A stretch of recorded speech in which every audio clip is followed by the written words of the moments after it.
Good morning, viewers. We are reading Russian Revolution. Our today's topic is economy and society. इस topic में हम Russian economy and society के बारे में पढ़ेंगे। 20th सेंचुरी की शुरुआत में Russian economy agricultural based economy थी।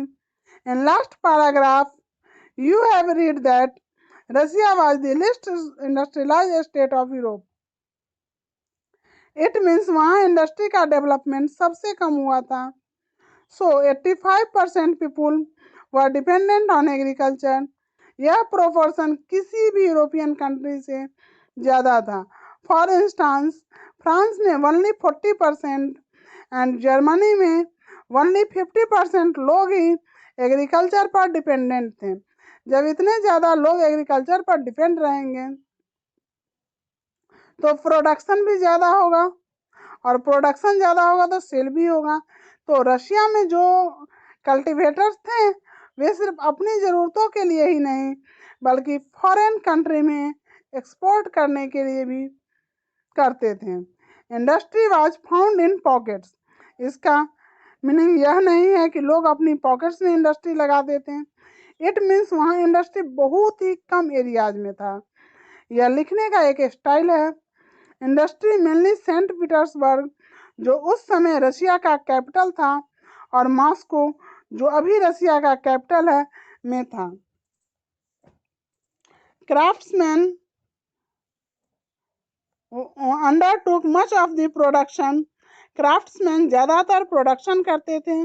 बिग फैक्ट्रीज क्राफ्ट्स वर्कशॉप के आसपास ही लगाए जाते थे। But situation had been changed after the expansion of railway. Railway के एक्सपेंशन के बाद रशिया में फॉरेन इन्वेस्टमेंट बढ़ गया, जिसके परिणाम स्वरूप कोल प्रोडक्शन डबल हो गया and iron and steel production quadrupled यानी चौगुना हो गया। After reading this, you can think now Russia was becoming a rich country. Everybody was happy. It was not so. Why? Most industry was the private property of industrialists. And ये लोग अपने profit को maximise करने के लिए ही work करते थे। Workers को कम से कम वेज देते थे और उनसे ज़्यादा से ज़्यादा वर्क लेते थे। सेम थिंग कार्ल मार्क्स ने कहा था। Learn Karl Marx and his Communist Manifesto. If you can't remember, please see last videos. You will ask what was government doing? हाँ, गवर्नमेंट ने कोशिश तो की थी। Government supervise large factories. उन्होंने बड़ी बड़ी फैक्ट्रीज को सुपरवाइज किया ताकि मिनिमम वेज निर्धारित किया जा सके और लिमिटेड आवर्स ऑफ वर्क को भी इंश्योर किया जा सके। लेकिन फैक्ट्री इंस्पेक्टर्स ने जो रूल्स बनाया उसे ये इंडस्ट्रियलिस्ट तोड़ देते थे। फैक्ट्रीज में वर्किंग आवर्स 10 to 12 आवर्स होते थे, जबकि क्राफ्ट यूनिट्स और छोटे छोटे वर्कशॉप में 15 आवर्स तक होते थे। एकोमोडेशन मीन्स घर जो वर्कर्स के रहने के लिए बनाए जाते थे वह रूम जैसा नहीं होता था बल्कि डॉर्मेटोरीज, जो आप स्क्रीन पर आप देख रहे हैं, होता था, जहां वर्कर्स शिफ्ट में सिर्फ सो सकते थे। It means 6 hour for one group of workers and another 6 hour for another group and so on. इस सिचुएशन में वो अपनी फैमिली को भी अपने साथ नहीं रख सकते थे। Come to next paragraph. Workers अलग अलग ग्रुप्स में बटे हुए थे। एक ग्रुप उन लोगों का था जो गांव से आए थे और अपने गांव से बहुत ही ज्यादा जुड़े हुए थे। दूसरा ग्रुप वैसे वर्कर्स का था जो परमानेंटली सिटीज में बस गए थे। वर्कर्स अपने स्किल के आधार पर ही बटे हुए थे। पहला ग्रुप उन वर्कर्स का था जो अनस्किल्ड थे। इट मीन्स जिन्हें अपने फील्ड में कोई स्पेशलाइजेशन नहीं गेट किए थे।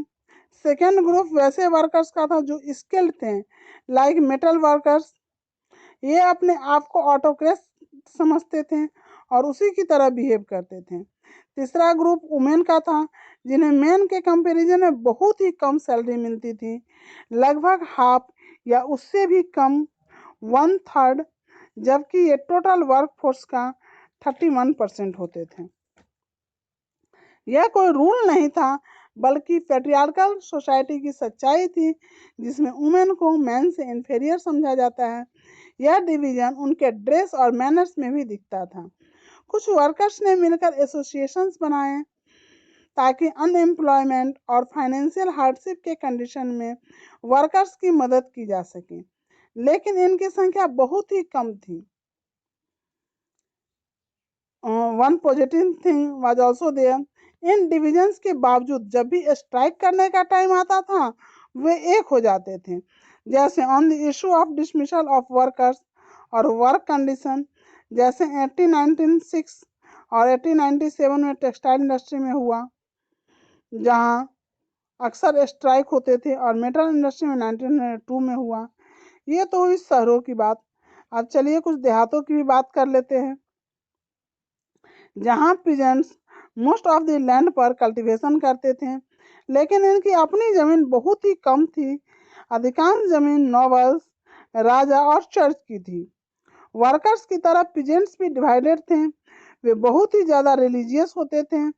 कुछ केसेस को छोड़ दिया जाए तो नोबल्स का बिल्कुल भी रिस्पेक्ट नहीं करते थे, क्योंकि नोबल्स पीजेंट का कोई केयर नहीं करते थे, क्योंकि वे अपना पोजीशन और पावर जार से प्राप्त करते थे, न कि लोकल पॉपुलैरिटी के आधार पर उनको ये पोजीशन दिया जाता था।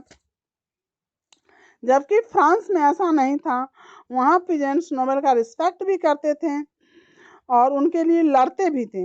जैसा ब्रिटेनी, जो फ्रांस का एक नॉर्थ वेस्टर्न स्टेट था, में देखा गया। रशिया में पीजेंट्स का नोबल्स को रिस्पेक्ट नहीं करने का एक बड़ा कारण था, पीजेंट्स नोबल्स की जमीन लेना चाहते थे। इसके लिए वे उन्हें अक्सर रेंट देने से ही मना कर देते थे और कभी कभी उनका मर्डर भी कर देते थे। 1902 में ऐसा साउथ एशिया में लार्ज स्केल पर हुआ, एंड 1905 में ऐसा पूरे रसिया में होने लगा। इसके अलावा रशियन पीजेंट्स कलेक्टिव कल्टीवेशन करते थे। इसके लिए वे सारी जमीन को एक साथ मिलाकर खेती करते थे और उपज को अपनी जरूरतों के अनुसार आपस में बांट लेते थे। यह काम कम्यून या मीर, जो ग्राम सभा जैसा ऑर्गेनाइजेशन था, उसकी देखरेख में होते थे। I think you have understood this video. Please like, subscribe and comment. Thank you.